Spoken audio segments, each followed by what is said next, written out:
Tom শুধু পর্দার action hero নন, উনি বাস্তবেরও অ্যাকশন হিরো। তার সাফল্যের মূল চাবিকাঠি ভেজাল ছাড়া অ্যাকশন আর নিজেকে প্রতিনিয়ত চ্যালেঞ্জ ছুড়ে দেওয়া। এটা তার সাহসিকতার প্রমাণ, বলছিলেন গিনেস ওয়ার্ল্ড রেকর্ডসের editor in chief Craig Glenday. 1996 সাল থেকে একটানা বিশ্বজুড়ে দর্শকদের রোমাঞ্চিত করে আসছে মিশন ইম্পসিবল সিরিজ। ইথান হান্টের চরিত্রে টম ক্রুজ যত না অভিনয় করেছেন, তার থেকেও বেশি জীবন্ত করে তুলেছেন নিজের দেহে রক্ত মাংসের স্ট্যান্টে।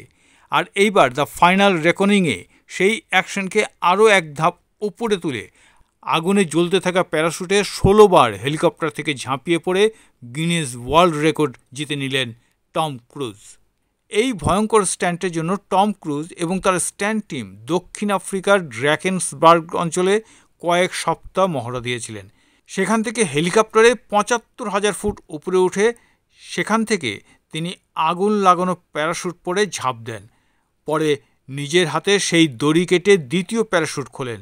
কয়েকটি শটে তার শরীরে লাগানো ছিল 50 পাউন্ডের স্নোরি ক্যামেরা বিগ, যাতে ক্লোজ আপে ধরা পড়ে সেই আগুনে ঝলসানো অ্যাকশনের প্রতিটি মুহূর্ত। একটা স্ট্যান্ড 16 বার ঝাঁপ দেওয়া আর প্রত্যেকবার আগুনে মোড়ানো প্যারাশুট, এতটা বাড়াবাড়ি কেবল টম ক্রুজের পক্ষেই সম্ভব। আর সেই কারণেই মিশন ইম্পসিবল সিরিজের প্রতিটি ছবি যেন ছাপিয়ে যায় আগের ছবিটিকে।